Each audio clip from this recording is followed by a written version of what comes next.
आप सभी विद्वानों को, आप सभी विदुषियों को, महानुभावों को मेरा प्रणाम स्वीकार हो।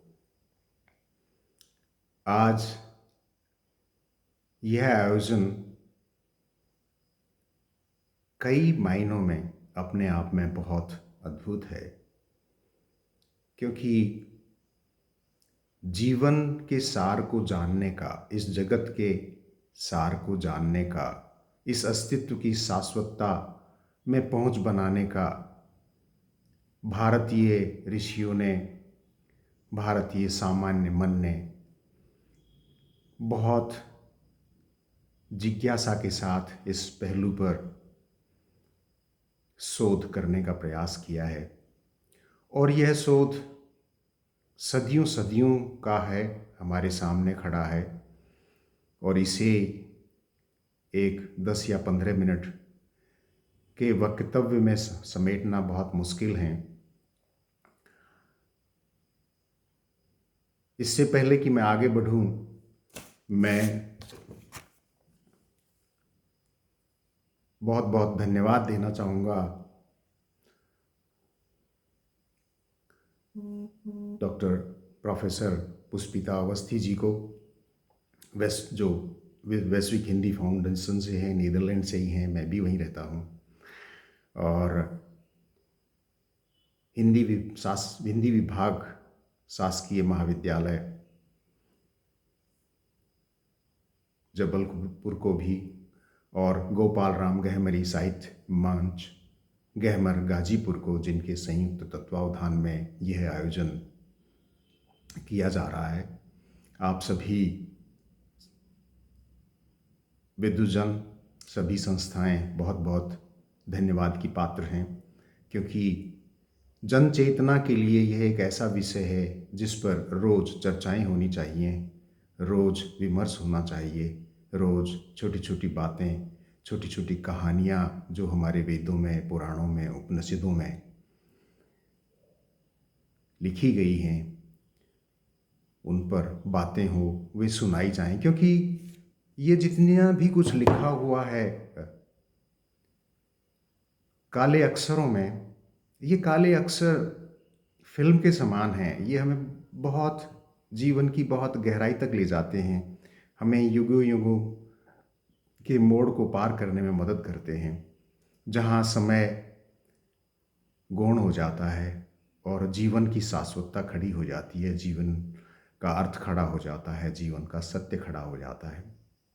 एक बहुत बड़ी बात जो मेरे देखने में आई है वो ये है कि हमारे वेद, उपनिषद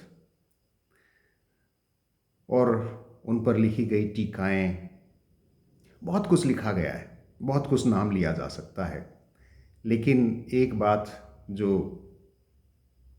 मेरे देखे इस पूरे घटनाक्रम का केंद्र है, वह है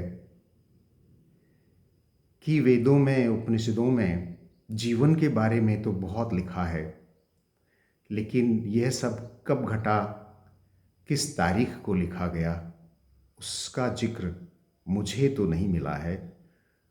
हो सकता है लिखा गया हो और जला दिया गया हो, लेकिन यदि इसी तथ्य पर लौटकर आएं कि वो समय की चर्चा वहाँ नहीं है, वहाँ पूर्णतया सब कुछ, पूरी जीवन की ऊर्जा जीवन को समर्पित है, जीवन को जानने की को समर्पित है, जीवन के उल्लास को समर्पित है, और जीवन के सच्चित आनंद तक पहुँचने की राह दिखाती है। आप ये देखेंगे कि इस समय का या तारीख का इन पुस्तकों में, इस साहित्य में लिखा न होना एक बहुत बड़ी बात की ओर संकेत है कि जीवन में समय गौण है, और जीवन की जो ऊर्जा है, देह जो इस धरती पर खड़ी है और पूरे अस्तित्व से जुड़ी है, ये बात बहुत प्रमुख है, और उसे कैसे जिया जाए। जीवन में प्रत्येक व्यक्ति के मैं सोचता हूँ कभी न कभी अवसर आता है कि वो ये सोचता है कि मैं कौन हूँ, और इस मैं कौन हूँ के इस छोटे से प्रश्न की गहराई में यदि हम जाएं, तो हमारे ऋषि मुनियों ने हमें एक राह दिखाई है, और वो राह जीवन की सबसे महत्वपूर्ण राह है, और वो राह है, और उसे उन्होंने ऋषियों ने शब्दों में भी व्यक्त किया है, क्योंकि वे भी उस राह में उस मंजिल तक पहुँचे हैं, उस सच्चित आनंद की अवस्था तक पहुँचे हैं। और सच्चित आनंद की अवस्था तक पहुँचने पर उन्होंने मैं कौन हूँ के प्रश्न का बहुत सुंदर उत्तर दिया है, और उत्तर है अहम ब्रह्मास्मि। ऐसा उल्लेख पाश्चात्य दर्शन में कहीं नहीं मिलता। ये बहुत अद्वितीय है, अलौकिक है। मैंने भारतीय दर्शन को भी बहुत गहराई से पढ़ा है, जहाँ चारवाक की शुरुआत है भारतीय दर्शन में, तो चारवाक एक ही बात पर को कहते रहे हैं, एक ही बात पर अडिग रहे हैं, और उनका कहना रहा है यावत जीवेत सुखम जीवेत, यावत जीवेत सुखम जीवेत, रणम कृत्वा घृतम पिबेत। उनकी ये जो पहुंच रही, उनके ये जो वाक्य रहे, ये जो संदेश रहा, इसने भारतीय ऋषियों को बहुत झकझोरा, और चारवाक की इस पहल का एक बहुत बड़ा योगदान रहा है भारतीय संस्कृति में, कि आने वाले सभी विद्वानों ने, ऋषियों ने, महर्षियों ने यावत जीवत सुखम जीवेत से और ऋणम कृत्वा घृतम पिबेत से आगे की राह देखने का प्रयास किया, और इस देखने में सच्चित आनंद जो ऋणम कृत्वा घृतम पिबेत से कहीं बहुत बढ़कर है, वहाँ तक उन्होंने पहुँच बनाई। यह तो आपको बहुत अच्छी तरीके से याद होगा कि बुद्ध बैठकर, मौन बैठकर जीवन के तल को, जीवन के रहस्य को पा गए, सच्चित आनंद को पा गए। इसी क्रम में आपने ये देखा होगा कि महावीर स्वामी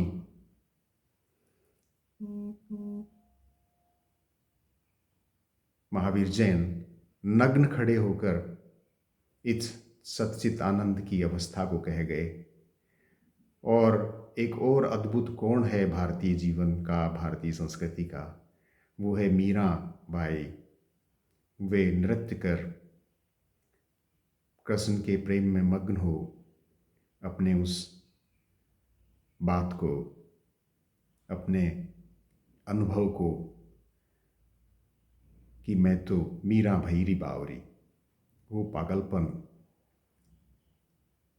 उस सच्चित आनंद की अवस्था का वो पागलपन, और वो रूपांतरण की घटना है ही ऐसी कि व्यक्ति पूर्णतया जब अस्तित्व के छोर से जुड़ जाता है, जब विचारों की श्रृंखला से उसका मन विचारों की श्रृंखला को पार कर जाता है, तो यही घटता है। उसकी पूरी देह, उसकी पूरी ऊर्जा इस अस्तित्व के धन्यवाद, इस अस्तित्व के प्रति धन्यवाद और कृतज्ञता प्रकट करती है। और कोई दूसरा शब्द इस कृतज्ञता को, इस धन्यवाद को प्रकट नहीं कर सकता। या तो आप मौन हो जाएंगे, या आप नृत्य करेंगे, या आप गीत गाएंगे। और ये सब अभिव्यक्तियां हैं।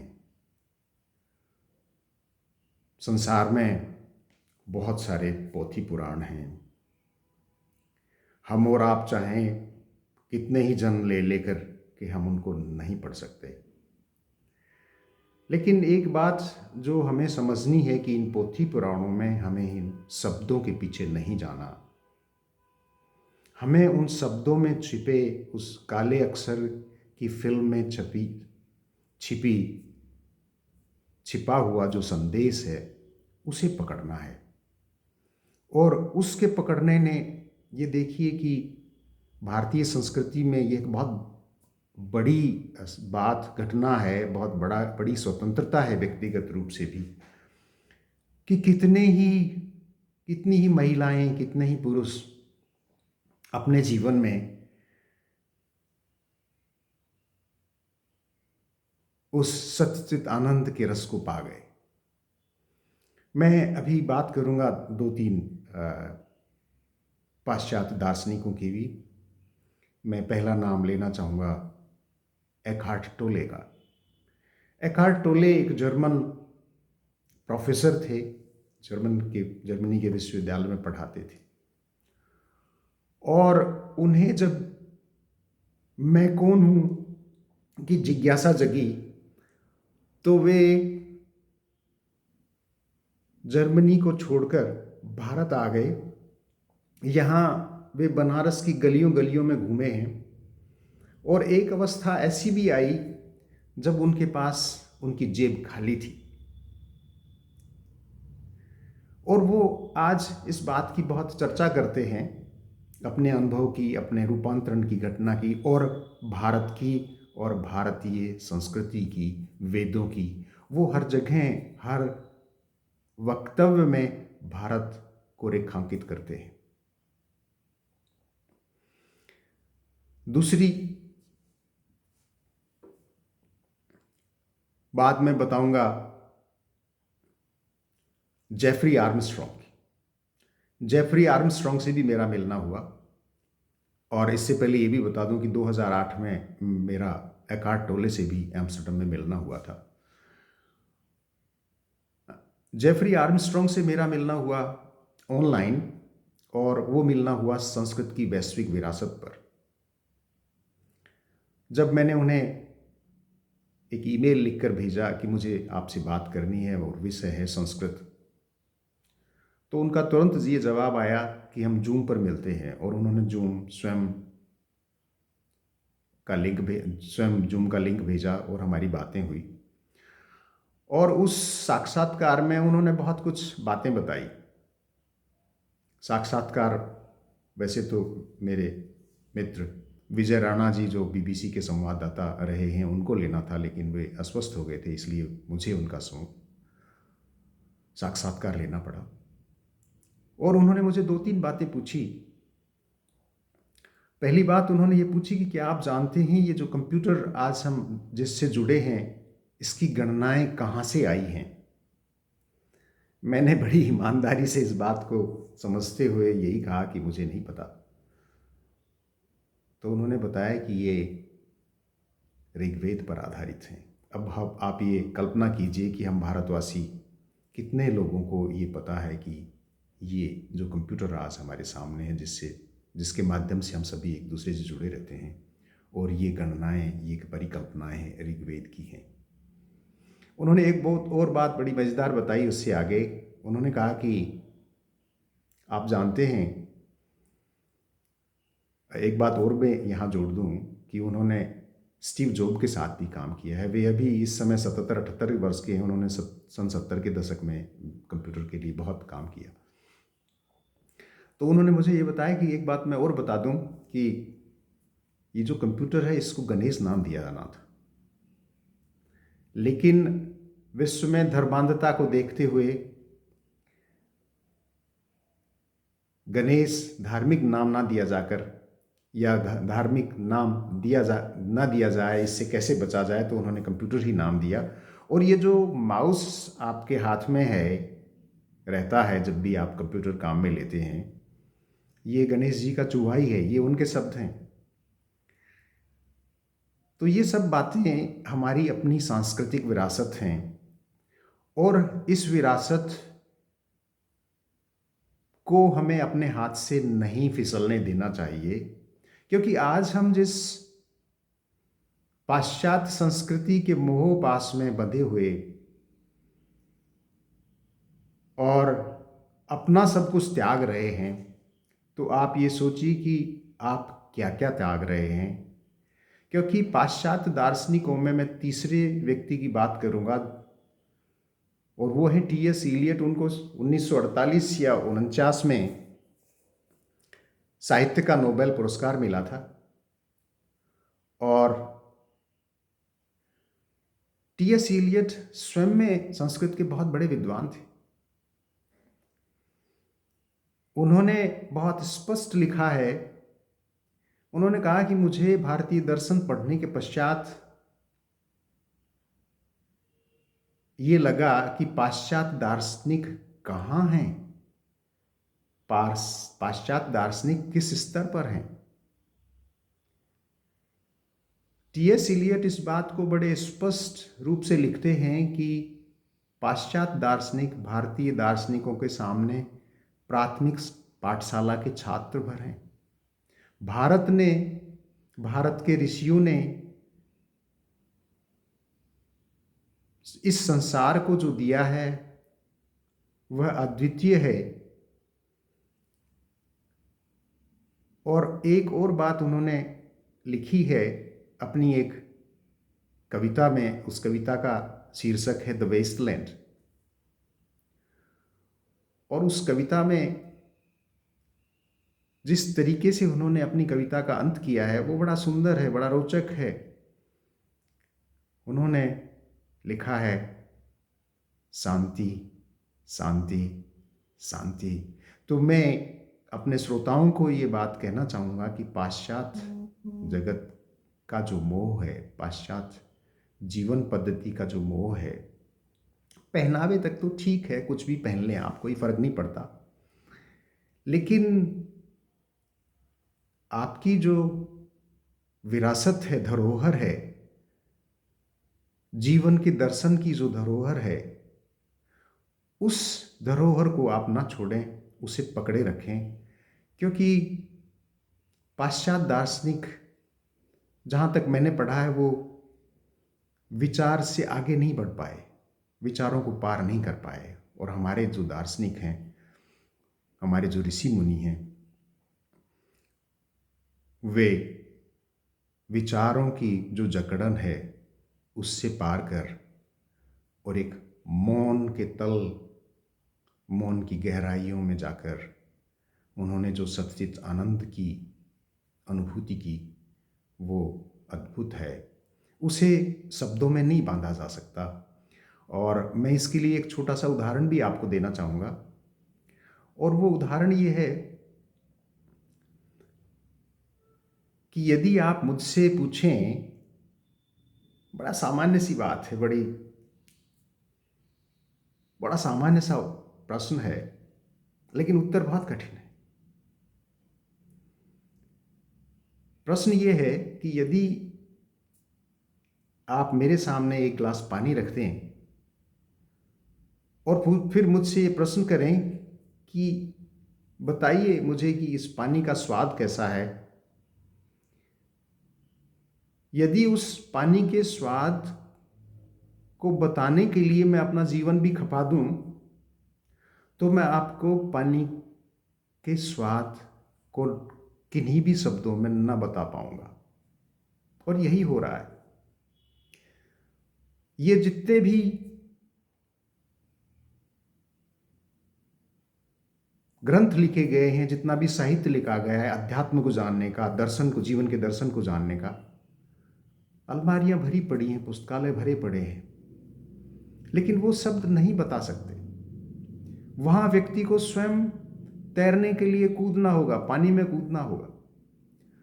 तो इसके लिए मेरा एक छोटा सा, इस प्रश्न के लिए मेरा एक छोटा सा उत्तर यही रहेगा कि आप पानी की घूंट भर लें और आप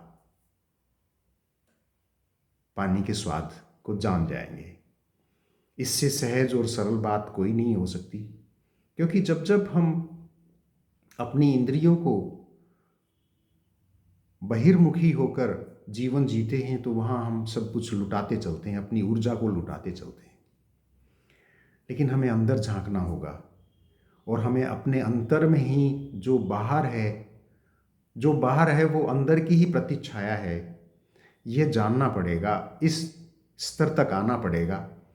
तब हम जीवन के सत्य को समझ पाएंगे, जीवन की समझ हमारे गले उतर पाएगी। और जिस दिन ये घटना, ये रूपांतरण आपके जीवन में घट जाएगा, उस दिन आपके पास बैठा पड़ोसी भी बिना कुछ कहे आपकी ऊर्जा के साथ एक सामंजस्य जब बनेगा तो वो भी समझेगा कि यहाँ कुछ अजब घटा है। और मैं ये चाहता हूँ कि, और मेरा ये मानना भी है, और मेरा एक छोटा सा संदेश भी है हमारे सभी देशवासियों से ही नहीं, सभी पृथ्वी के वासियों के लिए, कि वे इस जानने को कि राह पर आएं और समझें कि जीवन क्या है, और इस राह पर उतरें और गहरे उतरें, मन के तल तक उतरें, जहाँ पर एक सहज आनंद की अनुभूति आपके जीवन को आप्लावित कर देती है। आपको कुछ और जानने की ज़रूरत नहीं है। एक छोटी सी घटना और बताऊंगा मैं, और वो है मेरे अपने ताया ससुर की। वे अभी 93-94 वर्ष के हैं, डच हैं। मेरी उनसे भारतीय दर्शन पर एक दिन बात हो रही थी। हालांकि वे भारत कभी नहीं आए हैं और बहुत जिज्ञासु हैं भारत आने के लिए, लेकिन अब अवस्था नहीं है जीवन की, 93 वर्ष की वयोवृद्ध हैं तो आ नहीं सकते। उन्होंने, जब हम ये बात कर रहे थे भारतीय दर्शन की, तो उन्होंने मुझे एक पुस्तक दी, बहुत मोटी है वो पुस्तक, लिखी हुई है एक यहूदी की, और उसका जो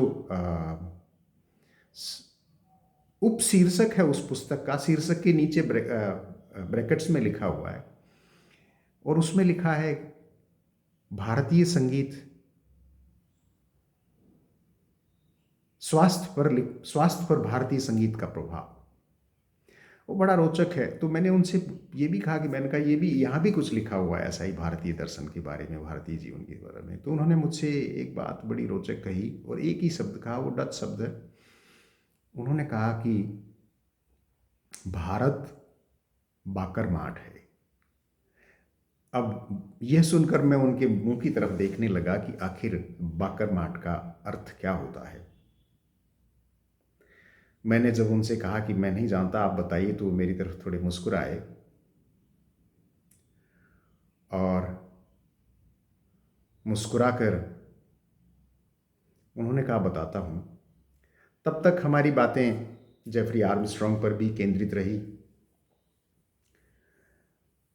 साथ ही साथ रविंद्रनाथ टैगोर पर भी केंद्रित रही, क्योंकि रविंद्रनाथ टैगोर 1920 में नीदरलैंड गए थे, और उनका नीदरलैंड जाना इसलिए हुआ क्योंकि वे शांति निकेतन को खड़ा करना चाहते थे। उन्होंने यूरोपीय देशों की यात्रा की, वहाँ से चंदा एकत्र किया। लेकिन जब जब नीदरलैंड के जब अखबारों को मैंने पढ़ा, जहाँ पर उनकी खबरें छपी हुई थी, तो उन खबरों में, बहुत सी खबरों में ये लिखा हुआ है कि भारतीय महापुरुष की उपस्थिति की सुनकर बहुत से लोग साइकिलों से बहुत दूर दूर तक से चले आते थे, और वे जीवन के बारे में, जीवन की समझ के बारे में जानना चाहते थे। हालांकि टैगोर के जो वक्तव्य थे वो शिक्षा पर केंद्रित थे, लेकिन जो आगंतुक थे, जो जिज्ञासु थे, उनको ये बात बताना थी। वे टैगोर की एक झलक पाना चाहते थे। और आखिर हुआ ये कि कुछ टिप्पणियां हैं जिनको टिकट न मिली, जो 40 किलोमीटर 50 किलोमीटर साइकिल से चल के आए, और उन्हें बिना झलक पाए वापस जाना पड़ा। आज भारत में, या भारतीयों की एक ऐसी अच्छी स्थिति है विश्व भर में, कि जितने भी हमारे गुरु हैं, जिन्हें जीवन की समझ है, जो जागे हुए हैं, उनकी तरफ विश्व देख रहा है। मुझे एक बार की घटना याद है। मैं ग्रोसेतो रोम के थोड़ा ऊपर है, नॉर्थ में एक छोटी सी जगह है जहाँ पर गर्म पानी के झरने भी हैं, ग्रोसेतो में। वहाँ मैंने योग और ध्यान के लिए एक वीकेंड आयोजित किया था, और ये शायद बात है 1991 की या 92 की। वहाँ एक महिला ने मुझसे बड़ा अच्छा प्रश्न किया। वो जब शाम का समय हुआ, हमारा विश्राम का समय हुआ, और कुछ ध्यान जो हमने शाम को किया, पैसिव ध्यान बैठ करके, तो ध्यान के बाद, समाप्ति के बाद, समय समाप्ति के बाद उस महिला ने मुझसे बहुत जिज्ञासा से पूछा कि बोला, मैं भारत नहीं गई हूँ, लेकिन मुझे ये लगता है कि भारत का हर आदमी, भारत का हर नागरिक योगी है। तो उनकी इस दृष्टि को शब्दों में सुनकर मैं कपकपा गया कि हम हैं कहाँ वाकई, जबकि हमारे पास इतना कुछ है और हम सब कुछ छोड़कर पाश्चात्य संस्कृति के पीछे दौड़ रहे हैं। तो मित्रों, मैं अपनी बात को बहुत, क्योंकि ये एक ऐसा विषय जिस पर बहुत बोला जा सकता है, लेकिन मैं फिर उसी बात पर आता हूँ कि ये शब्द हैं, आप इन शब्दों पे ना जाएं, लेकिन इनके जो संकेत हैं, जो पुस्तकों में लिखे हैं, जो कहे जा रहे हैं, जिन्हें आप सुन रहे हैं, उन संकेतों पर गौर करें और अपने अंतःकरण की यात्रा को शुरू करें, ताकि जो एक रूपांतरण ऋषियों के जीवन में घटा, वो आपके जीवन में भी घट सकता है और अभी घट सकता है। मैं इन्हीं शब्दों के साथ आप सभी का बहुत बहुत आभारी हूँ। सभी को मेरा प्रणाम, नमस्कार।